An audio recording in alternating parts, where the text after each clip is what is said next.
Hi guys. Many of our early sources paint a pretty bleak picture for life in Britain following the departure of the Romans.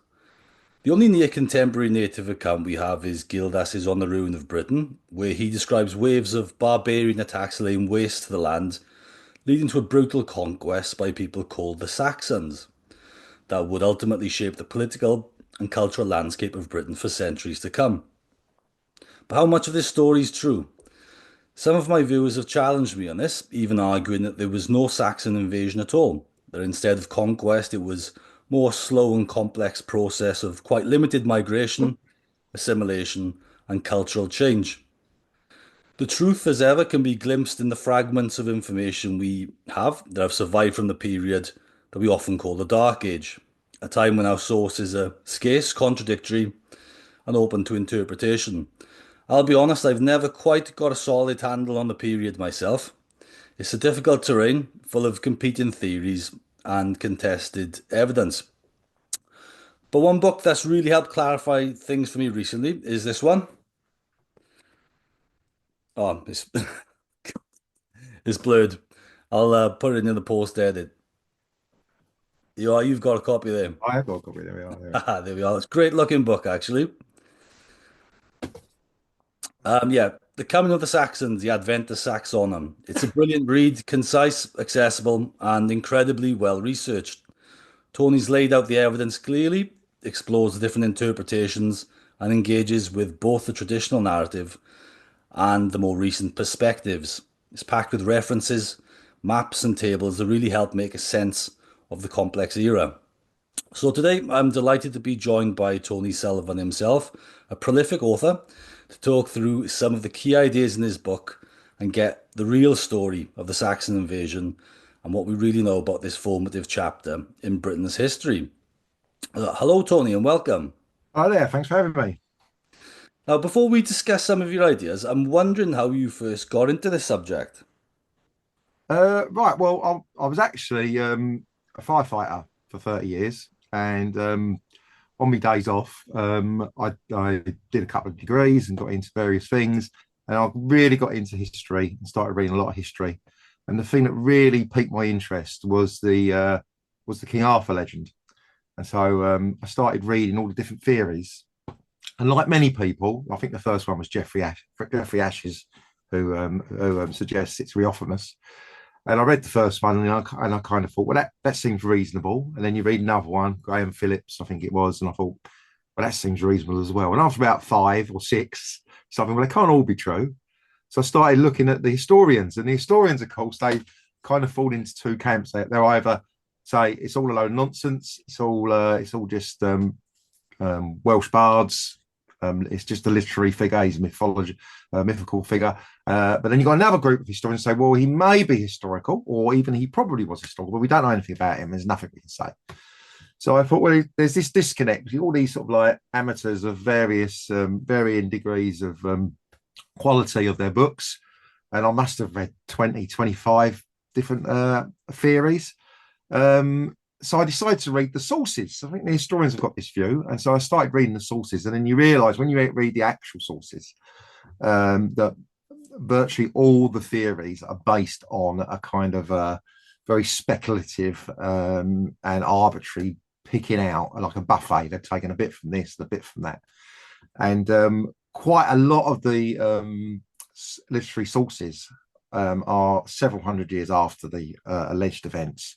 And so it's kind of most sort of French romances, the way I look at it, it's fan fiction. There's nothing wrong with that. I mean, it's fan fiction, brilliant stories, but we can't take any sort of historical facts. You have to go right back to the sources, the first mentions of Arthur. So I treated it like a fire investigation. You start from the outside, and you work your way into the where the most burning is, where the most evidence is, and you go back to the very start. And then you try and work your way forward and see the path of this. So that's what I tried to do. I tried to write a book that I would have wanted to have read as the first book that I read. And that was my Man and Myth book. It was after I retired, and I was lucky enough to get it published. And then I went down the rabbit hole of all the sources and the battles. I did a book on the battles, and then I diversified. I did a book on the Gladiator film, the history behind the Gladiator film. and then I've ended up getting involved because the Dark Ages then becomes a fascinating. It fascinated me that there's this period where it's almost like you've got half a dozen puzzles all mixed up, some with pieces missing, and we're trying to reconstruct the puzzles. And we don't know how many there are, and we don't know how many pieces are missing, and we don't know what piece goes with what puzzle. And we're trying to make sense of it. So as you said, we've got all these contradictory bits. And so that's why I wrote the early Anglo-Saxon kings. And then I did this one because there's very little on the actual, the point, which what B calls the Adventus Saxonia, hence the title of the book. There's very little on that. And then the books that have been written, Mark Morris and Mr. Wood, can't remember his first name, very famous books. They tend to skirt over the first century because there's not a lot you can say about it. And so they go on and you end up with quite a lot on Alfred and people like that, but very little on the 5th and 6th centuries. Yeah. So how many books have you written now?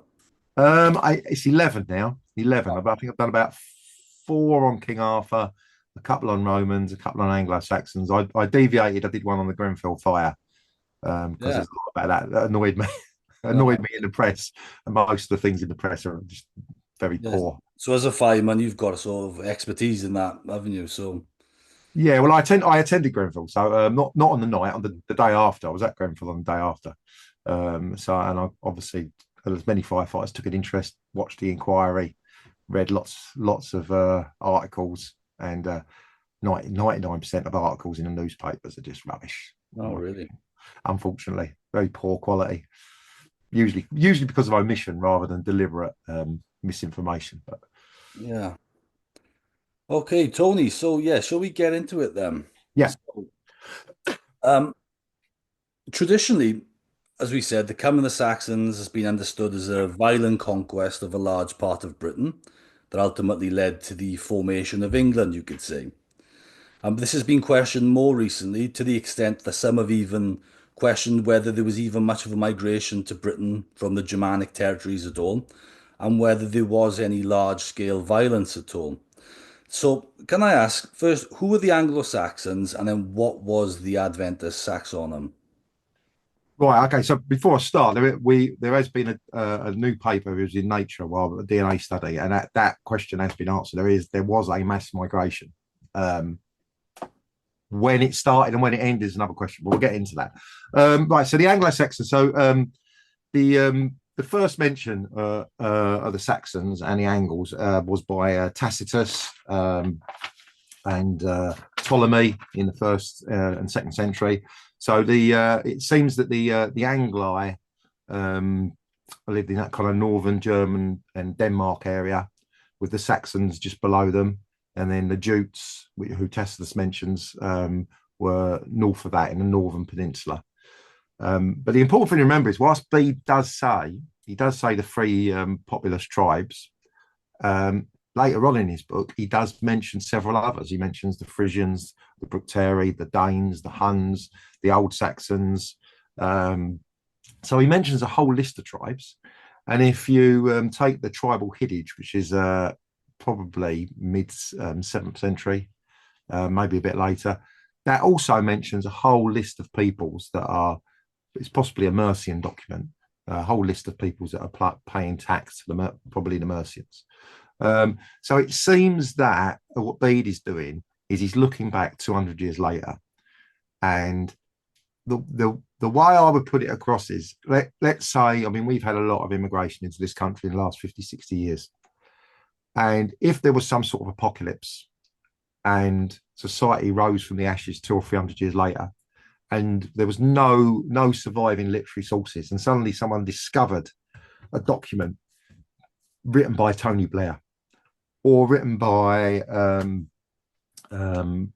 someone from Reform, or written by someone from the Green Party, you'd get a completely different version of events from those people, wouldn't you?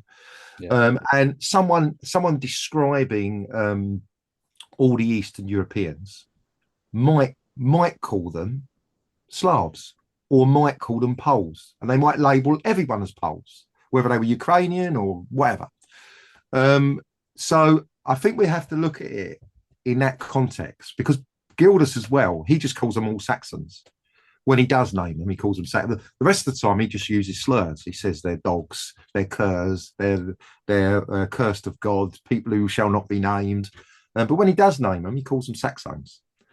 So it's very difficult to get a handle on what exactly people mean and whether we can take what they say at face value. And I think we have to assume that these people are very human.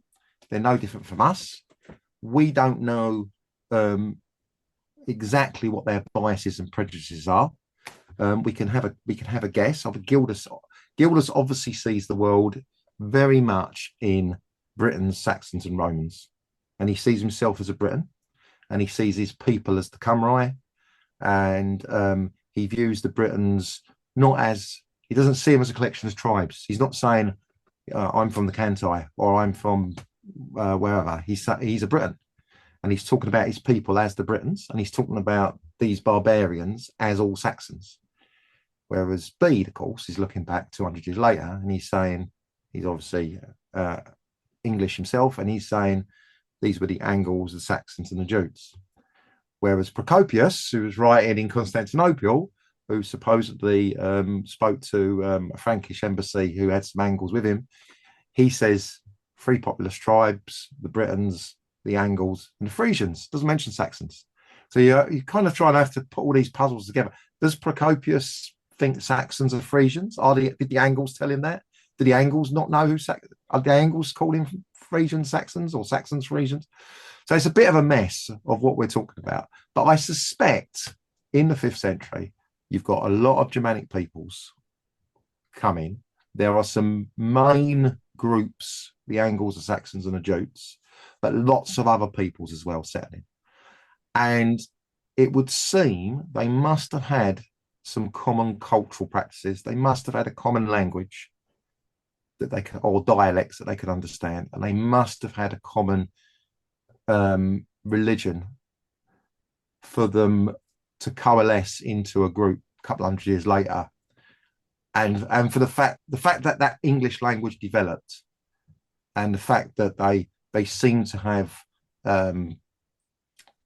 replaced Christianity in a part of the country for a time with a similar pagan religion, they must have had a cultural similarity, which makes sense because they petty kingdoms formed, and they were Germanic petty kingdoms, so there must have been a common cultural link between these peoples. But I don't think happened is, I don't think a load of Saxons, Angles, and Jutes turned up on a Monday morning and took over the country. That definitely, the archaeology doesn't say that happened. There's no evidence for any sort of large-scale burning and destruction of cities and towns. There isn't any of that. So the evidence for a violent takeover is all literary. Not that you can dismiss it, but there's an interesting disconnect. Oh, okay. Yeah, so it's not clear from the earlier sources when the advent of Saxonum actually happened. There seems to be different dates given, in fact, or the implication of the evidence Yeah, is at different dates. And there may also be some confusion arisen because of a dating system known as Anno Domini and the Anno Passionis. I think you mentioned that in the book, do you? yeah, Briefly, anyway. yeah. So yeah, So when do you date the Adventus Saxonum? right. Well, I've tried to put as many options as I can because to simplify it, there are two competing dates for it. Okay. So first of all, the one source that we can kind of trust is the Gallic Chronicle. The Gallic Chronicle is a version written in 452, which is obviously contemporary, and a version written in 511. And in that, they both say that the Britons, and by Britons they mean the provinces of Britain, of which there were 5, yielded to the power of the Saxons. Now, within that, there's various interpretations, because we know that the Britons didn't all yield to the power of the Saxons, because obviously, I mean, Wales, once it developed into a sort of cultural entity, that survived all the way through to the 13th century until Edward I turned up. So we know that Britain as a whole did not yield to the power of the Saxons. So what does that mean? Do they mean, is that just a bit of exaggeration? Or do they mean that's something political? Do they mean that whoever was in charge of Britain was somehow influenced by Germanic warlords, as they were in Western Europe at the time? So Western Europe, you got the fragmentation of the Roman Empire, and you had a succession of emperors after about 455, when the general Aetius, who may come up later, when he was after he was murdered, a year later, the emperor who killed him was murdered, and then you've got about 9 emperors, and they're all under control of various Germanic warlords, Ricimer and Odoacer and people like that. So it's quite possible that a similar thing happened. And of course, we have the story of Hengist coming over, and you have a mention in the story of Britonum. So that's a possibility. So you've got this event in 440, 441, and in the Historia Britonum, which we possibly can't trust as much, they do to give us a narrative that could be interpreted as 428.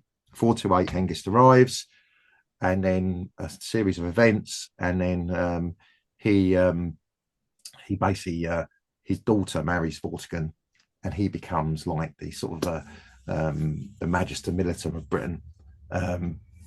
And then there's a rebellion, and he takes over much of the southeast. So the Magister Militum, that's like a formal role in Yeah. Roman government then, and you think, well, it's possible at least that the Saxons have taken over that role in a formal sense. Yes, possibly. That is a possibility. So you've got that date of 440, and the whilst we can't trust the story of Britonum, we can trust roughly the Gallic Chronicle, because that most of the events around, well, they all happened. Most of the events around then are dated correctly. Although interestingly, some of the earlier dates are 2 or 3 years later. So, for example, the fall of Carthage is dated 2 or 3 years too late, which suggests that maybe that 440 date is 2 or 3 years too late, and actually it was maybe 438, 437, which is doubly interesting because we do have a source from Britain, which is Saint Germanus of Auxerre, who left Britain. We think his second visit was in 437, and if that is the case, and he did leave in 437, he did not mention any of this, which suggests that in 437, Britain at least had not at that point been taken over. So we have some evidence which suggests something happened after 437 and before 440. But the other date is from Bede. Bede actually gives us a date. Gildas doesn't. Gildas gives us a narrative which is all confused. Many people have tried to put it in a chronological order. And It's quite a difficult source because it's like it's a religious polemic. yeah. So The chronicle as such. I don't know who you'd compare Gildas to, really. If you like Game of Thrones and you see the High Sparrow, imagine if he had written something. So Gildas is a monk, so he's obviously writing for a purpose. But what's interesting is, because he castigates 5 kings at the time, so you have the emergence of British Brythonic kings. He's talking over the heads of those kings to a people. That's the sense you get when you read it. You read it and you think he's giving a sermon to a people. He's not just stuck in one corner of what was Britannia talking to a small group. He's talking over the heads of 5 kings that are spread over, we think, the western part of Britain. And he's talking to a people as though they are a nation, which is interesting. It's interesting because at that time, of course, people tend to have their identity was down to the civitate. So the territory at that time would have been the southwest of Britain as well, wouldn't it? Yeah. So some people have put him in Dorset-ish, writing in Dorset. Some people are in maybe the Cotswold area, Gloucester, place like that. Others have put him up north. Said he's writing in the north, and he's talking about when he talks about the savage tongue dipping its tongue in the Western Ocean. He's talking about maybe it was a rebellion going along the wall, along Hadrian's. Maybe it was that, or maybe it was coming from Kent and along the Thames Valley into the Bristol Channel. So there's all these different options. But Bede gives us a date. So Bede is obviously he's taking it from Gildas. There's another rabbit hole we could go down there. But suppose Gildas wrote in possibly 530, give or take, generation. Bede is writing 200 years later, and much of his narrative seems to come from Gildas, although a copy of Bede's work predates the earliest copy of Gildas's work. And there's a couple of comments in Bede that does make you raise, or sorry, in Gildas that makes you raise an eyebrow. Yeah, I think you comment in the book that maybe Bede had a more reliable and authentic copy of Gildas than what's passed down to us today. Well, possibly. I mean, certainly the interpretation of the date and the Battle of Badon. You can't. I mean, he's used 44 years, which, if you think about it, with Bede always writes into the nearest 5 or 10 years when he dates things, or he dates it to a person's reign. So to use the phrase 44 years is very, very specific. So he must have got that from Gildas. But when you read Gildas, the most reasonable interpretation is Gildas is writing 44 years after this battle of Badon. Yeah. But Bede says it's 44 years after the arrival of the Saxons, and he dates their arrival very clearly, so around about 449. So if he dates them to 449, and then he gives a narrative after which there's a rebellion, the rebellion's in the 450s maybe, or maybe even the 460s, but more likely the 450s. How can we reconcile that with the Gallic Chronicle? And I know you might think, well, okay, well, it's only 15 years. Why split hairs? Maybe we can put it in the middle, as the Anglo-Saxon Chronicle, fun enough, puts it at 443. But it's very hard to reconcile them. But I hope I've created an argument that the Historia Britannica, as untrustworthy as it is, does give us a narrative that we can reconcile with these two contradictory sources, which is that if we was to say that Hengist arrived before the 440s and married his daughter to Vortigern, and then rose to some sort of magister militant position, a writer in Gaul could look at that as, oh, Britain's fallen to the power of the Saxons. The Vortigern's gone. He's married the guy's daughter. There's a Roman empress who married a Gothic king, 30 years earlier. And writers said the same thing. She's debased the Roman Empire, and she's married a barbarian. Isn't this terrible? So they could be saying, "Oh, look, Britain has now gone. There may have still been hope that they could somehow bring them back into the empire."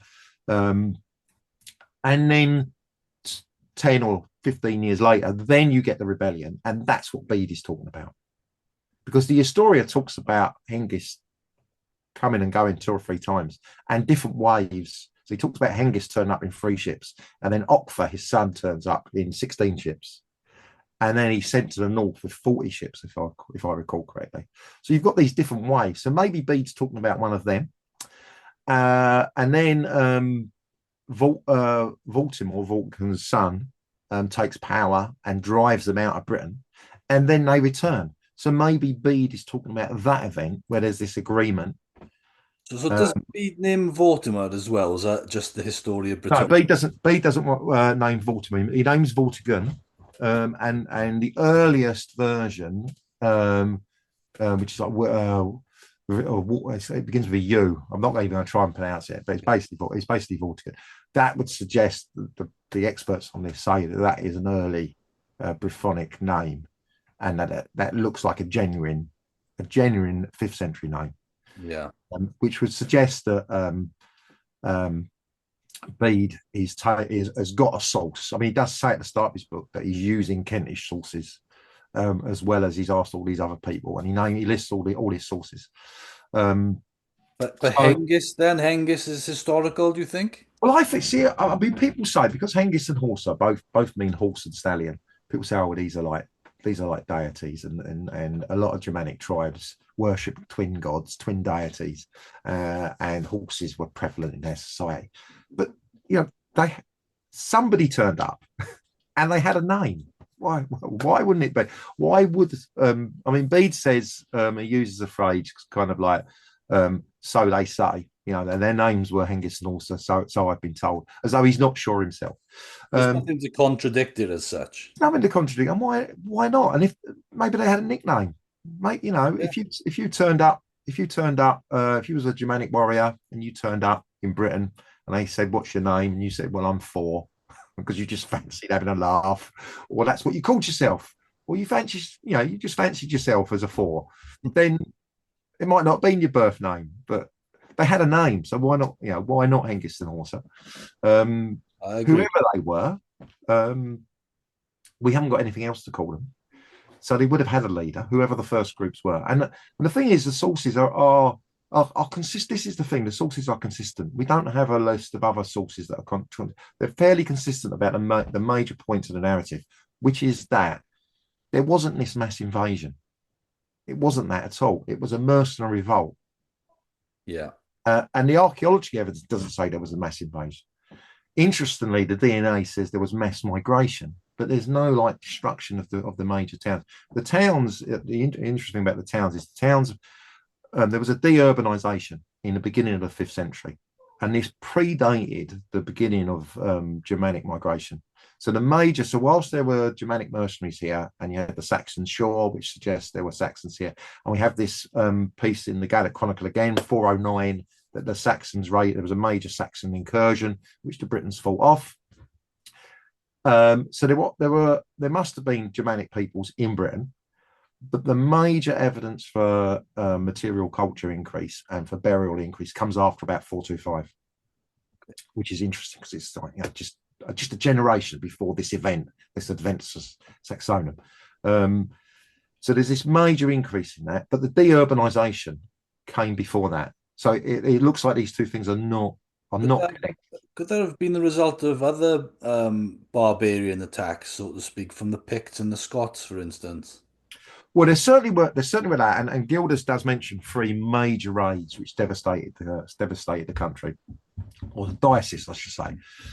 So what I would try and argue is you've got to go all the way back. Where do we start this story? It's a bit like saying, where do we start our story now? Do we go? If we started in modern history, would we start World War One or World War Two? Would you start in the 1990s? Most people probably go back to World War One or Two, I think. So if we take this back to Magnus Maximus, who usurped the throne, declared himself emperor in Britain, took the armies over to Western Europe, very nearly, he was emperor for a while, co-emperor, very nearly defeated Theodosius, I think it was. He got killed, and then Britain stayed within the empire. And then 20 years later, you've got Constantine III. He did the same thing. And during his reign, he came to Gaul. During his reign, the Britons rebelled and threw off his authority and appealed to the emperor in Rome. So it wasn't that Britain broke away as such. They rebelled against, first of all, Honorius in Rome, and then they rebelled against the guy they'd put in his place. Wrote to Honorius, said, "We need your help," and he wrote back and said, "I'm sorry, we can't help you." And this is the same time as the Gallic Chronicle was saying they've been attacked by Saxons. So it seems that there was a kind of early Brexit, if you like, and almost immediately after that happened, they're on their own. And you've got 5 provinces within one diocese. You've got the structure, it hasn't just fallen apart, the structure is still there. You've got the military command, so you've got the Dux Britanniarium in the north, you've got the Saxon shore, and you've got the Coms Britanniarium, who controls, he's the head of the military, if you like, and you'd have had some sort of governor who took the place of Constantine. So some structure would have been there. So when Rome was sacked in 410, and Honorius sent this letter back saying, supposedly, we can't help you. It would seem that Britain was on its own for a period of time. And then over that next 10 years, Constantius started to retake most of Gaul and brought it back under Roman control. And he never crossed the channel and came to Britain, as far as we know. So Britain, there must have been 20 years where people were still thinking, oh, we'd quite like to be part of the Roman Empire. And there are probably people who think, no, definitely don't. And I think the important thing is to realise that break with Rome, money stopped being minted, the economy went down here. There's evidence that there was like an absolute cliff edge, that like pottery production, things like that just stopped, and everything became much more localized. Lots of towns just seemed to contract completely. So you've got things like Cirencester, for instance. It seems that the town contracted and people started living in the amphitheatre, and Same for York. They built a wall inside the wall as though to defend a smaller part of the city. Um, The so you, Roxeter as well. so yeah, Roxeter seems to have survived and actually, stayed quite a substantial town for some time. Lincoln as well, interestingly, seems to have stayed a British polity, and hopefully we'll get onto that because that's really interesting because that's surrounded by what we think are Anglian mercenaries, and it's like they've been put in a ring, so they're still controlled by a British polity, and then that ring is slowly contracted, and then eventually you get this Germanic Lindsay appear for some time. I think Uh, I've heard a similar thing said of Silchester as well. yes, Silchester, yeah, Silchester Silchester's survived a connected bit. with Arthur much later on. Yeah, yeah, and I think Geoffrey Monmouth has him getting his sword at Silchester. Um, but anyway, lost my train of thought. Oh, yeah, so the urbanisation happened before we got this increase in Germanic migration, and also the economic contraction. And yeah, it's not like they went back to living in caves. They still had they still had enough organisation to have an army, to field an army that could fight against various invaders. We know this because Germanus mentions fighting against the Saxon and Pictish raid, and he talks about taking charge of the army. So there was an army there. So people say, oh, well, the money supply finished, there was no logistics, they couldn't supply the army, everyone went rogue. But that's not the case, because if that was the case, then you wouldn't have had a polity, you wouldn't have had these kingdoms emerge that are based on the civitates, I don't think. Does lead me to what was going to be my next question, actually, because yeah, in the book you do tell us that ethnic identity seems to have survived as petty kingdoms of the Dark Age, Yeah. themselves based on the civitates. Yeah, so I think so the things of this, I mean, this is one of a big question we don't know fully. If you go back to when Julius Caesar first invaded, um, and he recalled all the different tribes, and then Claudius, 100 years or 80 years later, invaded again, and you've got all these various tribal kingdoms, all at each other's throats various times. Some allied to Rome, some not. When Romans set up their organisations, they spread out. They set up their civitates were based on the tribal areas generally, most of the time. And then the provinces, initially you got one province, then you got two under Caracalla, and then it went to four, and then we think five provinces in the 4th century. So you've got these five provinces. Within each one is maybe 4 or 5 civitates, depending where you are. And then that's the picture you've got after Roman rule has ended. So there's no reason why that would just disappear. That's what you've got. And then 200 years later, that's all gone. And what you've got are these kingdoms, but the kingdoms based on the civitates, not on the provinces, which is that's interesting. People don't talk about that enough, I don't think. Why isn't there a kingdom based on the southeast province of Maxima Caesarensis?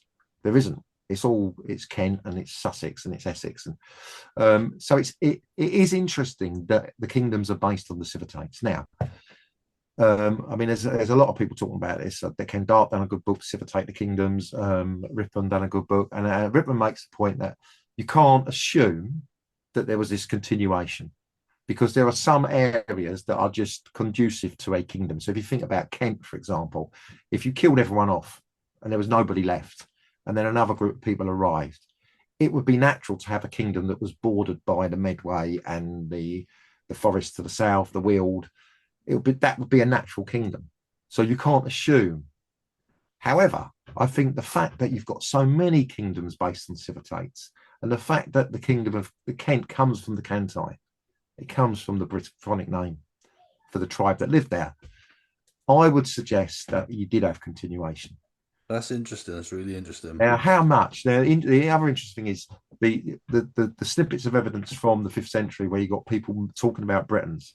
Is quite a lot of Britons identified with the civitates. So you've got a few tombstones talking about, I'm whoever from the people of Elmet, or the people of the Ordovices, or the Silures. You've got people putting on their tombstones, this is what I am. Not I'm a Briton. Now, people on the continent just was calling everyone, they're Britons, and quite often quite derogatory. He's just a Briton. And people from Britain going to the continent who were carving their tombstones would often put, I'm a Briton on their tombstones, because I guess they developed that sense from how other people looked at them. But by the 6th century, Gildas is talking about Britons. He's talking about, or the Cymry, the citizens. He's talking about us as what us. He's talking about the people in these islands as a people, distinct from these barbarians, and the Romans are different people completely, as far as he's concerned. Ambrosius Aurelianus is the last of the Romans, as far as he's concerned. So he's not a Briton, and we're not Romans. So that's really interesting. So I think there's this development. I don't think you can say 400 years of Roman rule, people had exactly the same tribal identities as they had 400 years ago. Any more than I don't identify. Although I live in Kent and I love history, I don't identify with the Kentai. So that identity's gone. And someone in Wessex doesn't feel like they're part of Wessex. There's no one who's ready to plant the banner, the Wyvern banner, the White Dragon banner in the hills of Wessex and claim independence. There's no one doing that. Okay, but there are people doing it. There are people who want Scottish independence. There's people who want Welsh independence. Okay, And to an extent, Cornish. and Cornish, yeah. So some identities do persevere. So we don't know which ones persevered during the Roman period. There's probably some did, but not all of them. And some people started to develop a Romano-British identity, I guess. Right. But then that brings us on. What I think is really interesting. I think not enough people do it. Is you've got to compare what happened. Look at what happened in Gaul and elsewhere in the empire. Look at the breakdown of the empire, and look at how people's cultural and political identity started to change and shift.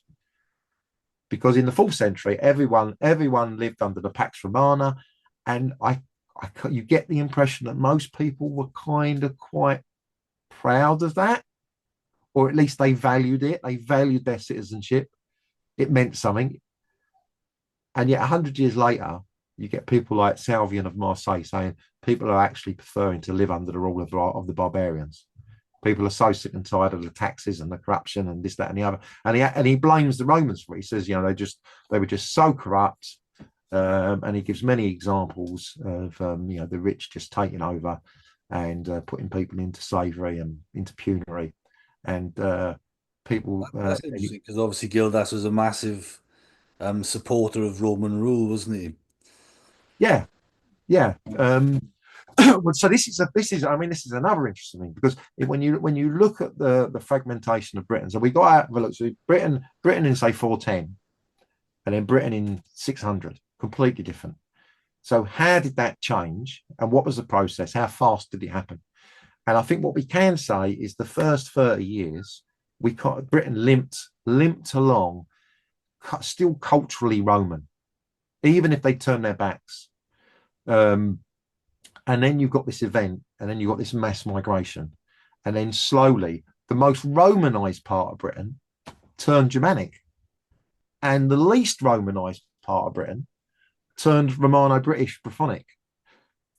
And identified more with the Romans than they'd ever had for 400 years. So all the people in Wales and Cornwall and the north, you get this sense that they are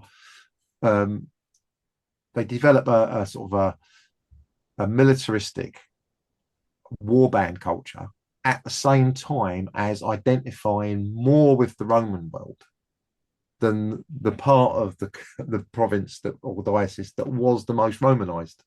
And the part that was most Romanized turned their back on it.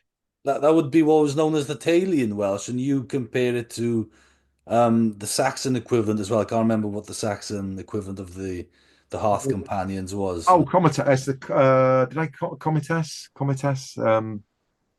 And the Tailian Welsh. So they're a similar kind of idea in a lot of ways, aren't they? Yeah. So you have this. So under the Pax Romana, you had under the villa culture, and people are probably reading Virgil and Aeneid and Iliad and all things like that. And then within 100 years, both sides. So that I don't think there was a nice clear divide, but if you think about the Brythonic kingdoms that are emerging and the Germanic kingdoms, they've both got a warband culture now. So that you've got these kingdoms emerging, but there is a warband culture, And there does seem to be systemic raids. And you start seeing all these earthworks appear all over the country. And there's a great book, Eric, I can't remember his name now, but it's all about this, about the earthworks there. And what he suggests is that whilst we focus on the large ones, like the Wansdyke and things like that, actually most of the earthworks were kind of local. And he's saying there's an endemic of like cattle rustling. It's like a Wild West, and everyone starts throwing up earthworks to stop people nicking their cattle, because the earthworks they're not continuous. They're going across a road. They're going a couple of miles and then stopping, or they're going between two rivers, or they're kind of like half circle to defend a village or whatever. So he's suggesting that a lot of the earthworks in the 5th century were based on the prevention of cattle rustling, and it suggests a breakdown of order and a breakdown of central control. So what I was trying to argue is that there's this, after about the mid 5th century, after this advent of Saxon, after the rebellion, you get this fragmentation. So the provincial structure just kind of disintegrates. How fast, I don't know. And if you put an Arthur figure in that context, so Arthur could be some kind of Romano-British authority figure who's trying to keep that provincial structure in one place, or trying to fight over the borderlands, or he's just another warlord in a land of warlords, just fighting each other, petty warlords fighting each other. So I think if you look at Gaul and you look at how their cultural identity shifted completely, they over 100 years they turned their back on the Romans. A lot of the elites turned their back on the Romans. You see, there was like a massive number of like aristocrats refusing to take positions because it meant that they'd get taxed. If you took a position as a council leader, it was down to, you often got taxed to death. So they turned their backs on that. A lot of them went into the church because that was a new way of gaining power. And you've got this rise of the Picardy, which is like a peasants' revolt type situation, except that there's lots of writers suggesting it wasn't just peasants, it's middle classes. It was lots of other people joining in, because the Roman elites were seen as so corrupt. They were doing this. There was this practice where you had to pay. If you say you had a small farm and I'm the big landlord, you have to pay tax to me, and the tax is now so high you can't afford it. So I say to you, okay, then you can't afford it. I'll take your farm off you, and I'll let you stay there, and that'll be your tax. And all you got to do is give me a bit of your food. And then over a generation, you're now in the slate. You had a farm, you were free. Now you're not. And by the way, you're not allowed to move off your farm either, because you're my worker. So you can understand how people, a whole generation of people would just turn their backs on that kind of behaviour. I think that's what's happening in Britain. I think you've got a society where you've got all these competing identities, political identities. You've got people who want to rejoin the empire. You've got people who don't. You've got people who were probably pro Magnus Maximus and pro Constantine III. You've got people who hated all that. You've got people who probably hark back to the sort of the British identities of the Cantai, and you've got people who can see the benefit of the Roman Empire but don't want the Roman Empire, want it to be a British thing, or you can see all these competing things as you do today. If you look at today and you look at the all the different political opinions there are, and all the different social divisions there are, and the religious divisions there are, and I think Britain in the 5th century was probably similar, different divisions, different reasons, but similar. And then if you take away the central control, imagine if you took away the central control in this country and it just all descended into a sort of anarchy, you would have some areas rise up, and you'd have some polities would emerge, some strong figures would emerge, a couple of strong guys would emerge to lead peoples, and I think that's kind of what happened. Yeah, that's interesting. So yeah, we got a sense there of the political and social organization of the post-Roman Britain a bit.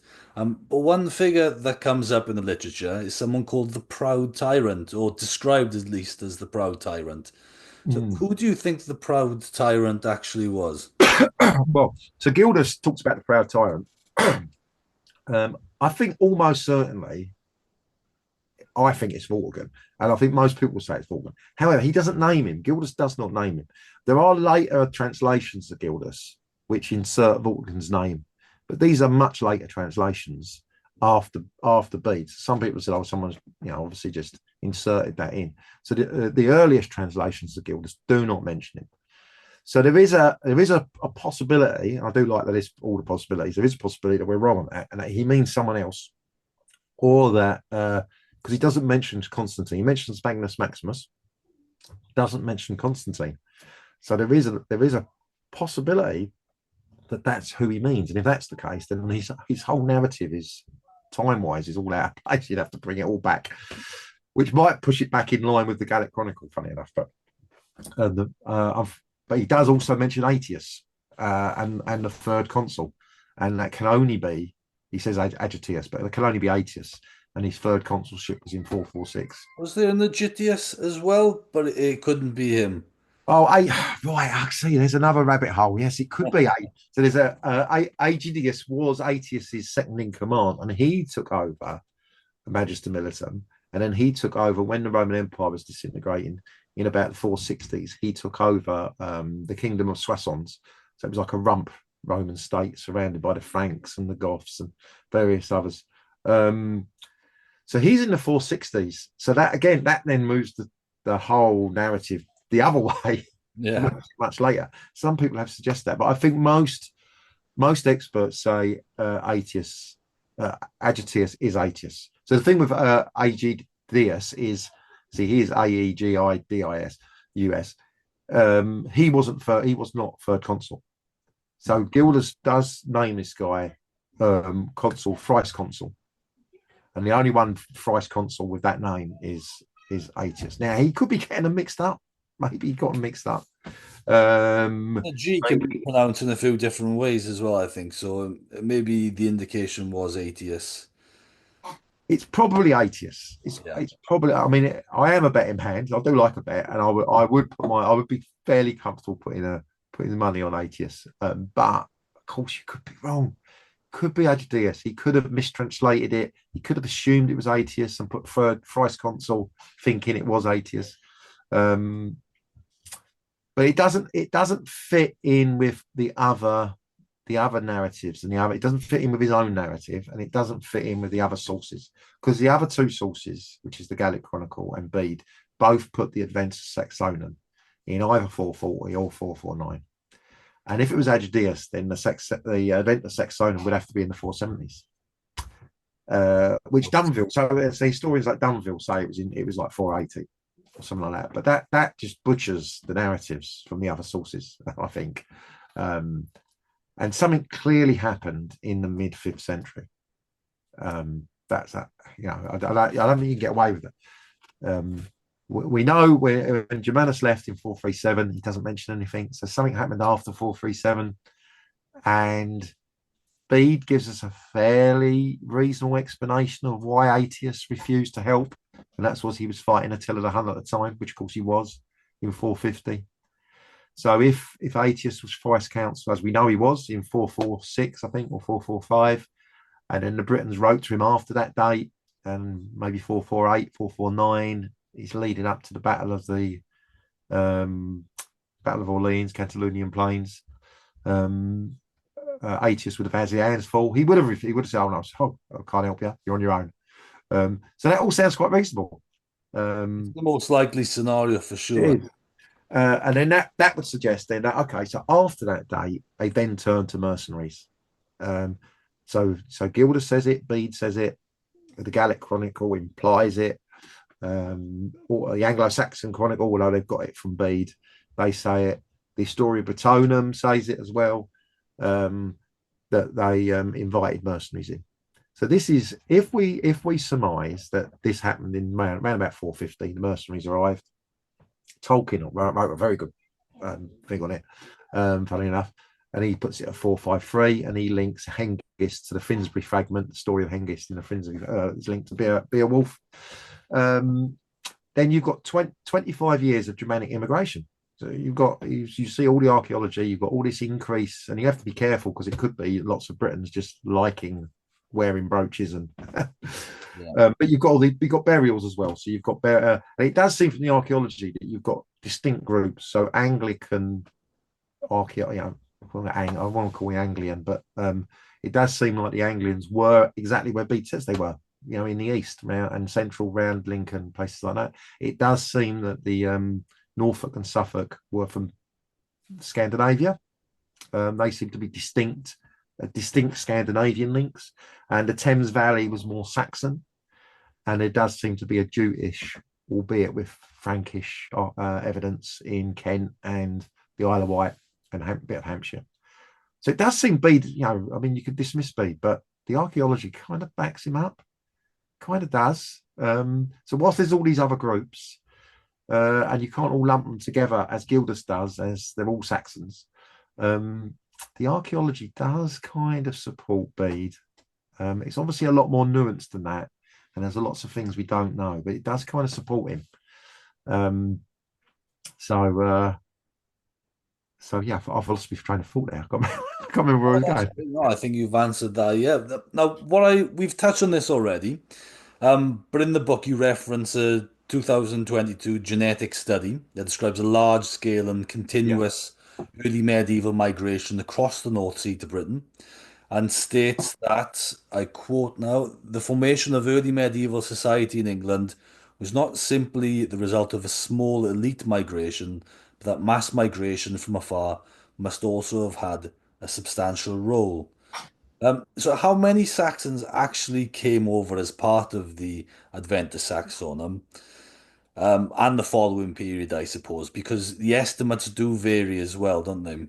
yeah. That is another fascinating question, which people can't really answer for sure, but we can have a good stab at it.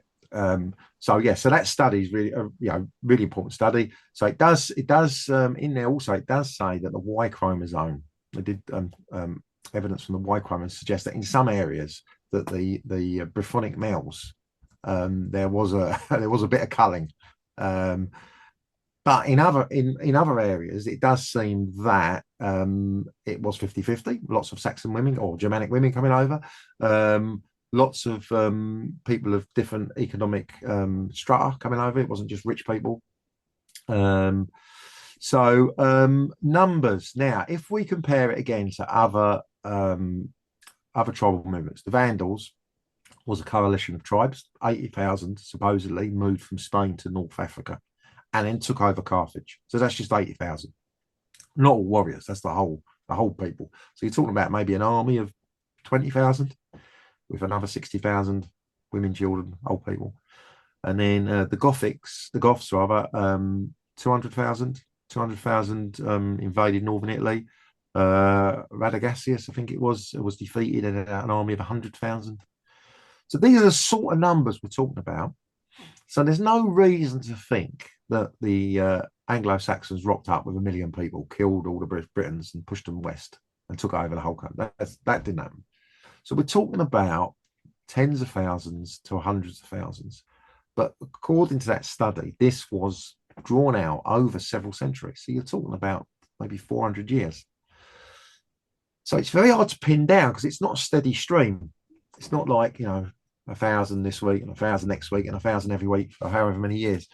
So it could easily be 10,000 rock up and then dribs and drabs, and then 2 years later another 1,000 rock up somewhere else. But if we try and speculate, so the estimates for the population of Roman Britain are anything from 1 all the way up to 6 million, with most people saying it was about 3.5 million, roughly. But of course they don't. That's a massive guess with a massive range. Let's say it was 3 million, and let's say by the 5th century, because of disease and various other things, the population had reduced a little bit. And let's say in the south of the Humber, the southern province, the more Romanized provinces, where all the roads are, all the towns are, all the urban areas are. Let's say that was 1 million, 1.5 million. And then you get this increase of Germanic migration. So all the estimates of Germanic migration, they're talking about maybe 20%, but over 200 years. So you're talking about, 200,000 people, various different tribes. I mean, that sounds quite reasonable. If the Saxons rock up and the Angles turn up, 50,000 each, maybe. Maybe the Jutes had and then you've got all these other groups turning up. So then you start to think, well, okay, how would that play out in practical terms? If you was to estimate 200,000 people into a population of 1 million, 20%, that's smack bang in the middle of Cunliffe's estimate of 15 to 25%. And I know that DNA study, it says up to 76%, but the 76% figure that sometimes people quote, or 72%, that's local. They found an area of Lincolnshire, say, and in that particular area, it's 72% of DNA can be traced back to Northern Germanic DNA. But that's a local specific area. You talk about the whole of the area, maybe 25% over 200 years. So 200,000 people, 200 years, you're talking about 1,000 people a year, which doesn't sound like a lot, does it? Doesn't sound like a lot at all. And if you think, Mark, 40 boats, 40 people to a boat, roughly, that's a boat a week. It's just one boat a week. You wouldn't even notice that. One boat turns up in Kent next week, one boat turns up in Lincolnshire, another boat turns up in wherever. These are not huge numbers. Now, of course, it's going to be like, if you take the Historia Petroleum, if Oxford turned up with 40 ships, then that's 2,000 men, roughly. And if they were posted to the north, as it says, then that's 2,000 Germanic warriors posted to the north. And if later on they stayed there and then all their families came across, you could have the beginnings of a small kingdom of 10,000 people. That's how it could have been. But we're not talking about millions of people. We're not talking about a massive influx. We're talking about a lot of dribs and drabs and maybe larger groupings turning up at one point. So then you have to try and estimate. So how did Kent turn from Brythonic to Germanic? So if you try and estimate 50,000, if you try and do it on today's figures and extrapolate down, was there 50,000 people living in Kent? Possibly, maybe. And if 10,000 Germanic people turned up, now they're 20% of the population. That's a sizable demographic change. And if 20,000 of the Britons decided we've completely lost confidence in Roman way of life, the authorities, and actually these Germanic warriors are pretty cool, and they actually treat us a lot better than the local bishop does, you can see people turning and favouring them. And then if you get a sudden decrease in population, so this is another thing I think doesn't get talked about enough, is the Justinian plague in the 6th century and the climatic event that we now know happened a few years before in 536. If that was like a Black Death type event, if you lose half the population, for example, if you've got 50,000 Britons and 10,000 Jutes and Saxons, and you lose half the population, you've now only got 25,000 Britons and 5,000 Jutes and Saxons. And then if another 20,000 turn up, you've now got a completely different demographic. And I think it's possible that played a big, as the migration continued throughout the centuries, I think the Justinian plague possibly had a bigger effect than people realise, because you don't see an expansion until the middle of the 6th century. You see this big expansion, according to the Anglo-Saxon chronicles. You see this expansion and battles and the Saxons and the Angles expanding from their power bases and beginning this takeover of central Britain. Because up until the mid 5th century, what we now know is Mercia is still controlled by the Britons, because it's mentioned all these battles against the Britons and pushing them out. So I think this leads us nicely to what I was going to ask next. Who was King Arthur? But I think maybe it deserves its own video because I know you've written extensively on it. So why don't we just leave it as a bit of a teaser now, and you're welcome to come back now and talk about King Arthur another time. I'd love to. Yeah, I'd love to. Love to talk about King Arthur for a whole hour. That'd be absolutely fantastic. I've got some very, very, very firm views. I would say that all the rather speculative theories, I don't think there's anything in them. I think you can make an argument for an historical Arthur. I think you can, but you can also make an argument for a mythical one.